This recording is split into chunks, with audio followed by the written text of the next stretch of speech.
Bien, vamos a seguir con el punto 4 del práctico. Nos dice calcular cada uno de los ángulos de un triángulo equilátero. Interpretamos acá que se refiere a los ángulos interiores del triángulo equilátero. Como vimos hoy en una de las propiedades de los triángulos, o hay dos propiedades en realidad que podemos citar, una de ellas dice que en todo triángulo a lados iguales se oponen ángulos iguales, y otra propiedad que dice en todo triángulo a mayor lado se opone mayor ángulo. Vamos a tomar la primera. En todo triángulo a lados de igual medida o a lados congruentes se oponen ángulos congruentes.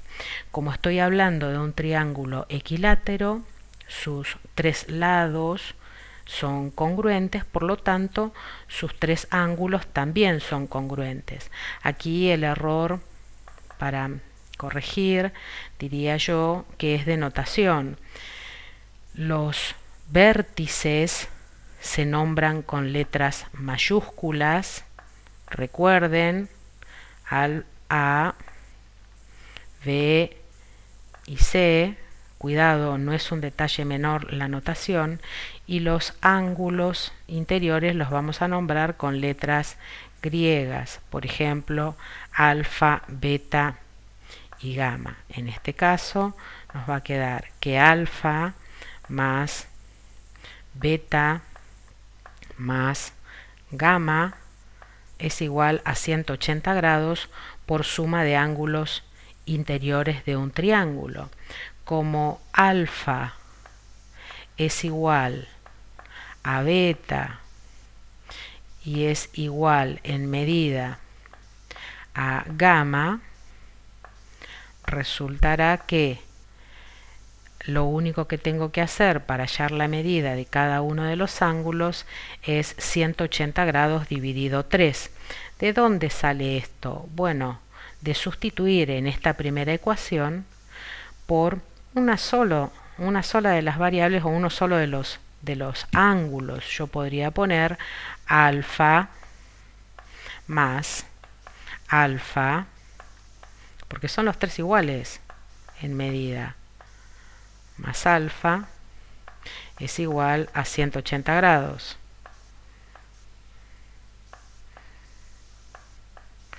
Luego 3 alfa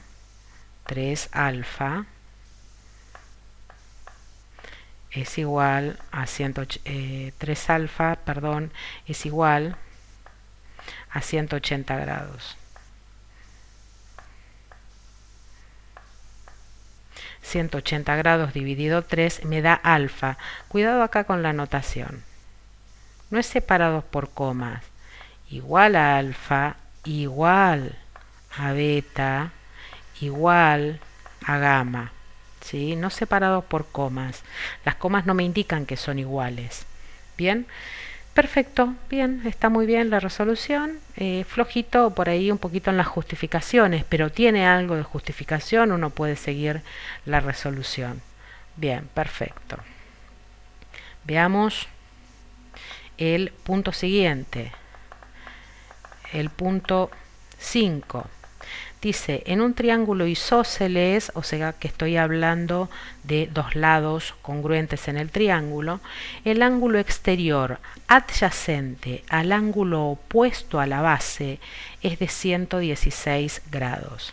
La base en el triángulo isósceles es generalmente el lado desigual. Digo generalmente porque el triángulo isósceles podría ser un equilátero. Bien, pero en ese caso nos especificarían. Dice que el ángulo exterior adyacente al ángulo opuesto a la base, si AC es la base, el ángulo opuesto es alfa.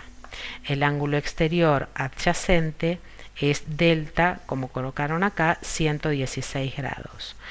Bueno, en este triángulo ABC aclaro que es isósceles, aclaro que gamma y pi son ángulos opuestos a lados congruentes, por lo tanto son congruentes, tienen la misma medida.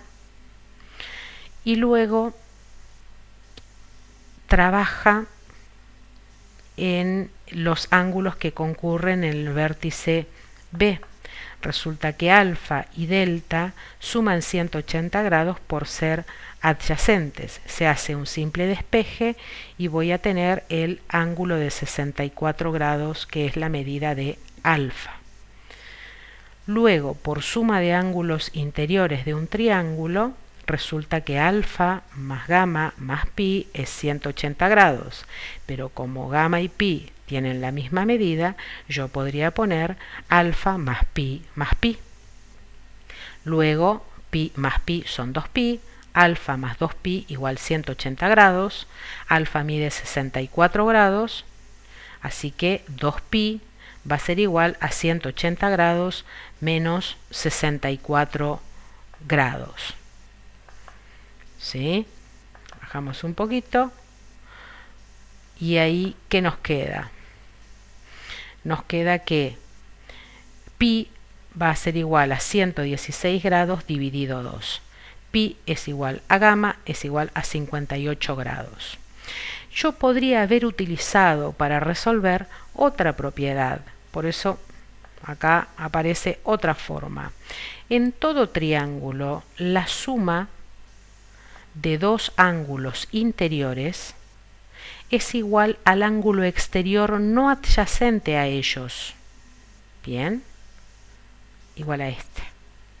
Esa misma propiedad puede enunciarse de otra forma, diciendo: en todo triángulo un ángulo exterior es igual a la suma de los dos ángulos interiores no adyacentes. Acá el interior adyacente es alfa, o sea que va a ser igual a la suma de gamma más pi. ¿Qué es lo que se puso acá? ¿Por qué? Bueno, ya acabo de decir por qué. Luego es un simple despeje y vemos que llegamos a la misma, al mismo resultado. Bien. Vamos a ver el punto siguiente. El punto 6 dice que tengo un triángulo rectángulo isósceles y que tengo que calcular los dos ángulos agudos.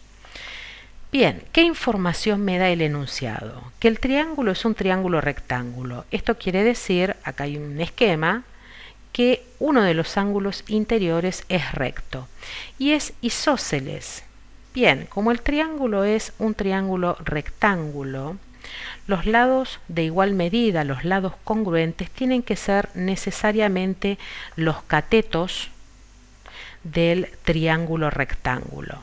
¿Por qué? Porque la hipotenusa va a ser el mayor de los lados por oponerse al mayor de los ángulos. Recuerden que siendo un triángulo rectángulo, un ángulo es recto y los otros dos interiores van a ser agudos. Vamos al desarrollo de esto. En el triángulo ABC, que es rectángulo isósceles, el ángulo beta mide 90 grados, los ángulos alfa y gamma son congruentes por ser ángulos opuestos a lados congruentes. Luego, como se trata de un triángulo rectángulo, la suma de los tres ángulos interiores es 180 grados, pero como yo ya sé que uno de los ángulos miden 90 grados, la suma de los otros dos ángulos, que son los agudos, es igual a 90 grados. Esa es una propiedad de los triángulos, del triángulo rectángulo. En todo triángulo rectángulo, los ángulos agudos suman 90 grados. Y desde allí, con un simple despeje, fíjense, alfa más gamma igual 90, alfa y gamma tienen la misma medida, 2 veces alfa igual 90, podría haber puesto 2 veces gamma, es indistinto. Por lo tanto, alfa igual a 45 grados, que es igual a gamma. Finalizado. En el punto 7. En el punto 7 nos hablan de un triángulo ABC y nos dan las medidas de los lados. Hice un esquema. El triángulo ABC son sus vértices nombrados con mayúscula. Y bueno, al ángulo A se opone el lado A. Al ángulo C se opone el lado C con minúscula. Y al ángulo B o vértice B se opone el lado B. Nombré los ángulos de esa forma para que ustedes se ubicaran fácilmente, pero después para poder trabajar y utilizar la notación correcta, nombré los ángulos con letras griegas. Alfa será el ángulo opuesto al lado A, beta será el ángulo opuesto al lado B y gamma el ángulo opuesto al lado C. Me pregunta, ¿cuál es el mayor ángulo de ese triángulo? Bueno, claramente es el ángulo alfa. ¿Por qué? Y porque se opone al lado A, que es el de mayor medida. ¿Sí?